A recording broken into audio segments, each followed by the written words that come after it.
Seguimos en Infobae TV, estamos con Eduardo Amadeo, ex diputado nacional. Muchas gracias por estar con nosotros. Gracias, Felipe. Estabas muy entusiasmado con la entrevista a Daniel Lagares. Sí, es un tema que me apasiona porque, bueno, yo también soy un frustrado concurrente a la cancha. Soy hincha de River, pero no voy más hace años. Pero sos un tipo contento. Sí, claro, obviamente. Ahora sí. Además porque estoy rodeado de hijos de Boca. Tengo 5 hijos, 4 de Boca. Acá también estamos rodeados de Boca. Bueno, entonces, no, pero además recién en el intervalo les comentaba el caso Sterling en Estados Unidos, para contarle a la gente. ¿Era el presidente? Del club Los Clippers. Es un club muy importante de básquetbol norteamericano.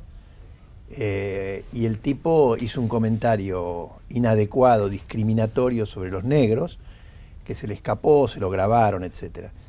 La reacción de la sociedad, toda la sociedad norteamericana, fue instantánea. Le impidieron de por vida entrar a las canchas de básquetbol. Le pusieron una multa de $5 millones a él y le obligaron a vender las acciones del club, porque en Estados Unidos los clubes son sociedades anónimas. O sea, lo barrieron del básquetbol, dedicate a otra cosa.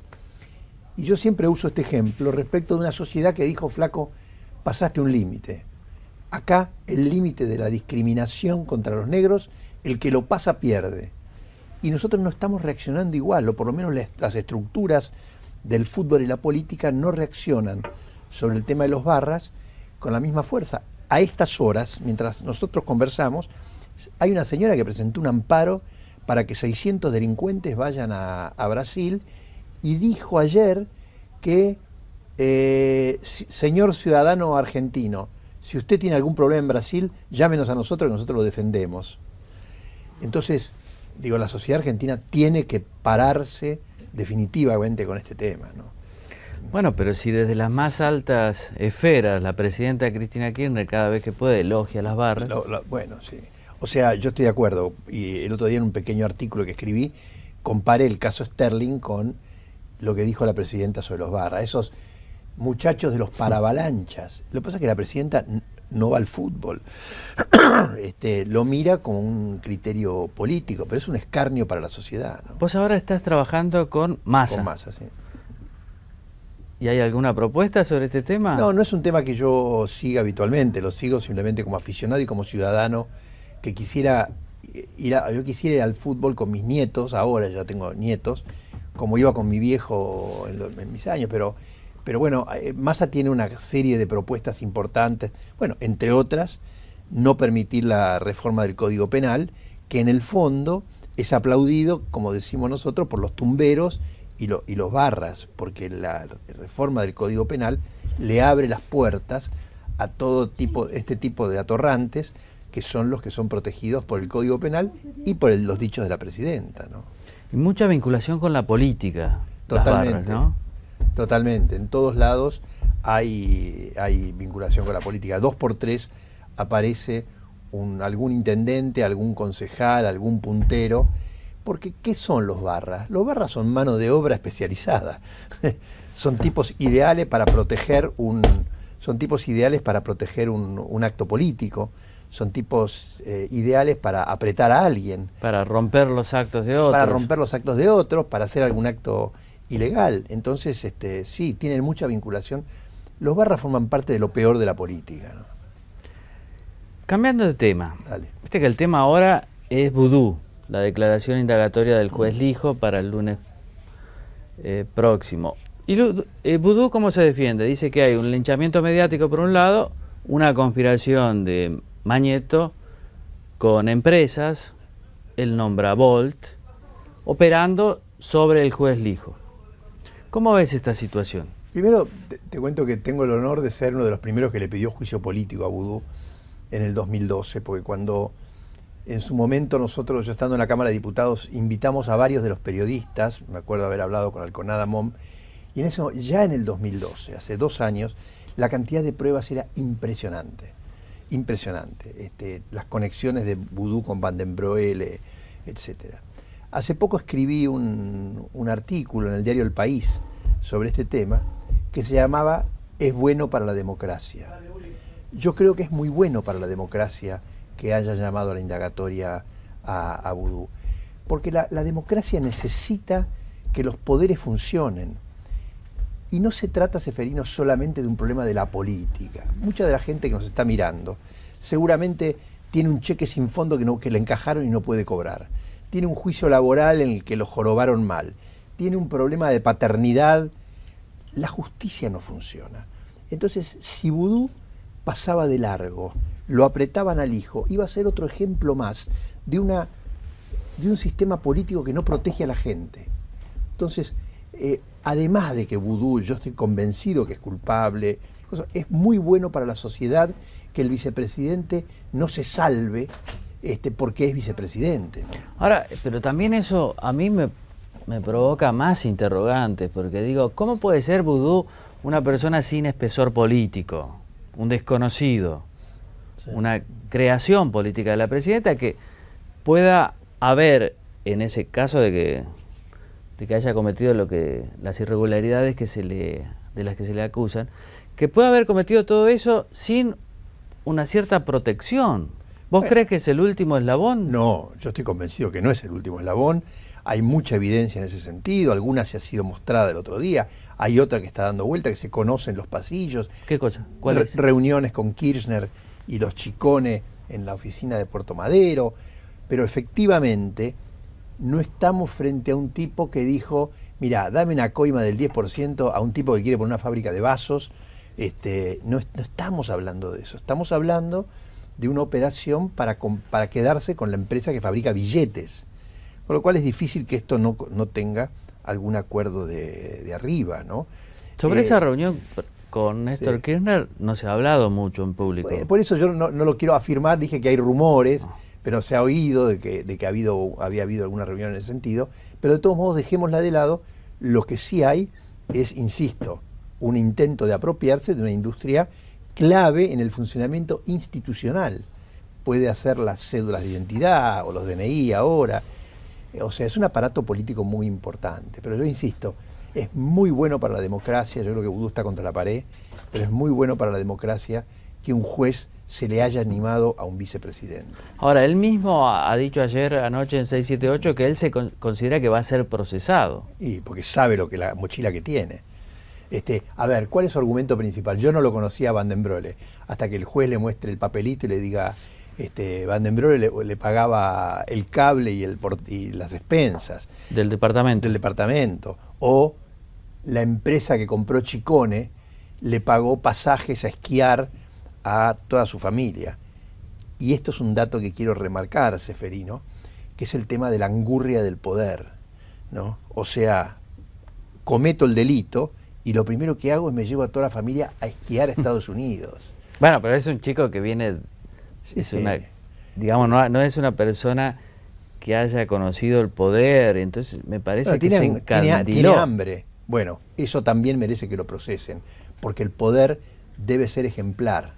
Digamos, esto de apenas puedo me voy a esquiar a Estados Unidos con la plata de otros, demuestra una impunidad terrible, ¿no? No es que me sacar el pasaje para ir a Mar del Plata. ¿No? Claro, es curioso lo de Vudú. Viene del liberalismo y es una persona que está a punto, según él, de ser procesado.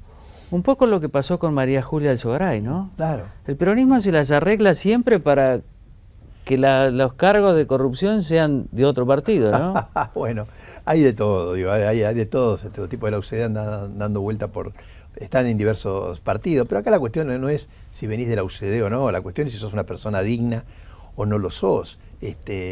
Yo creo que, vuelvo sobre mi argumento, va a ser muy bueno para la democracia, va a ser muy bueno para el sistema judicial y además va a funcionar como un dominó.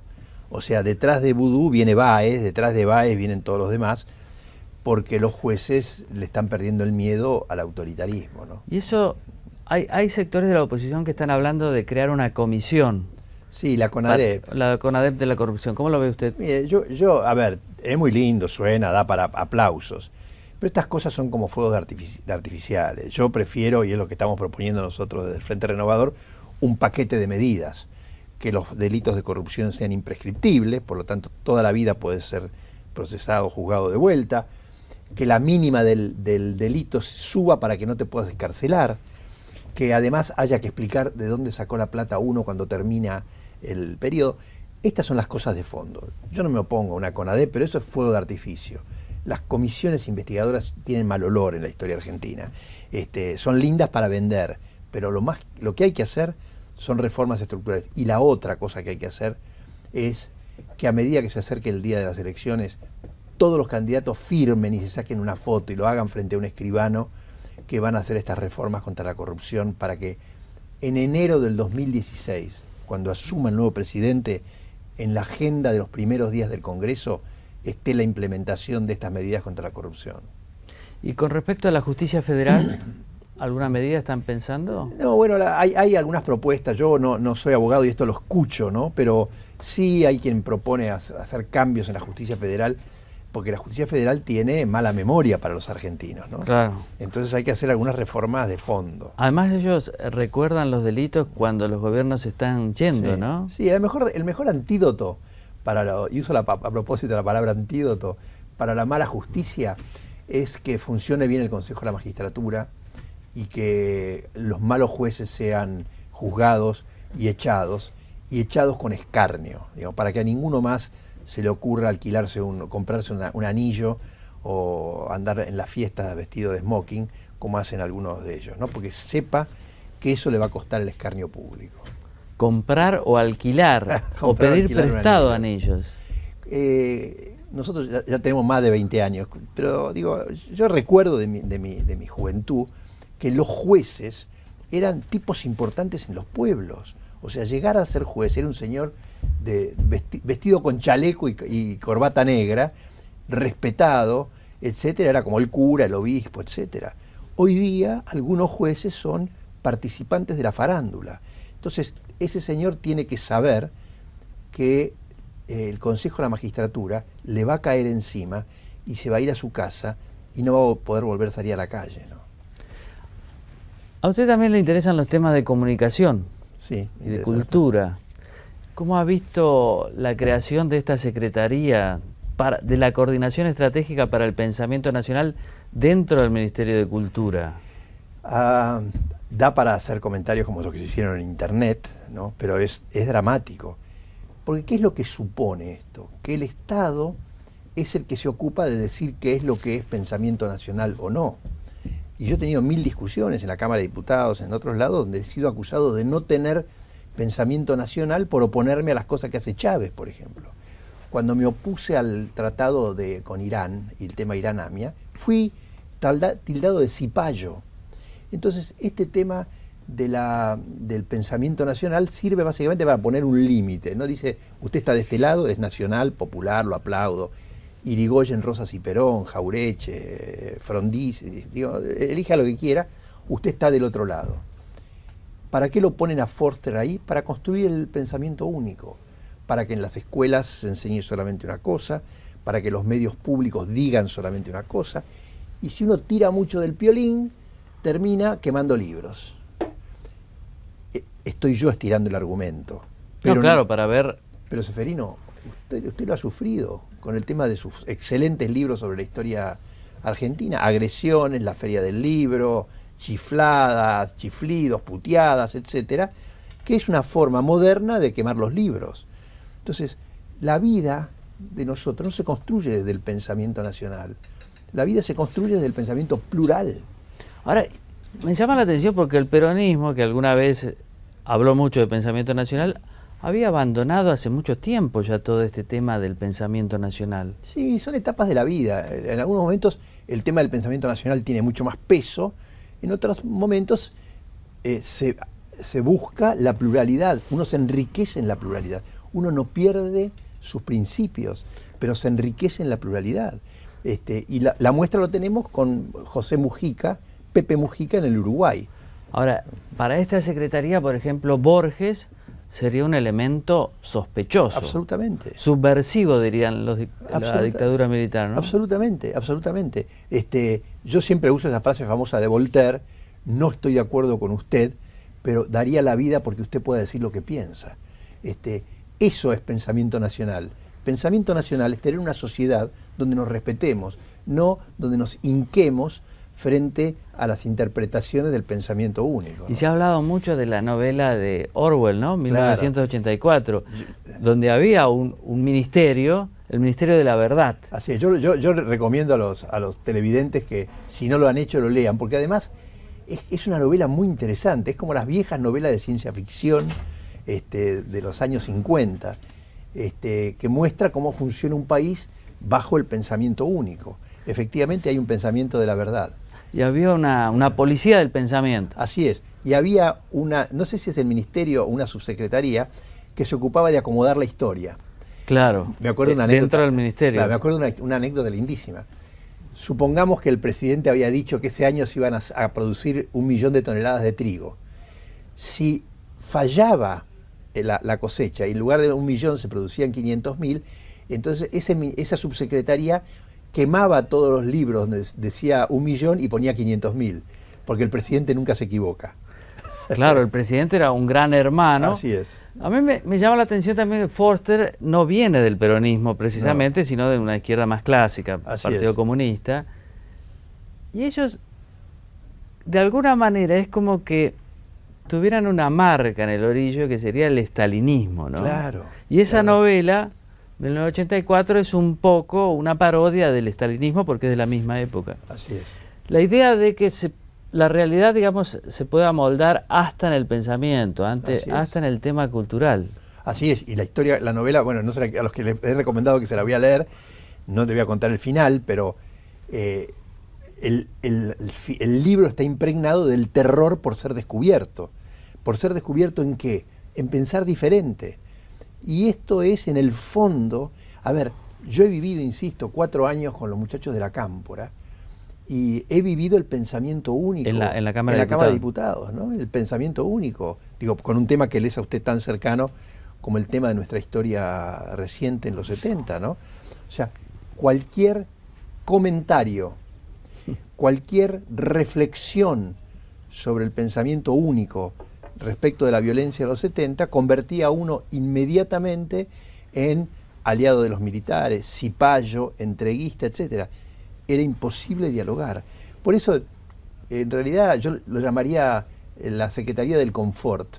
O sea, yo con el pensamiento único me siento muy cómodo, el pensamiento es mío, hago con él lo que quiero, si te metes te pateo, etcétera. Es el pensamiento de estar tranquilo con mi propio pensamiento, para lo cual tienen derecho.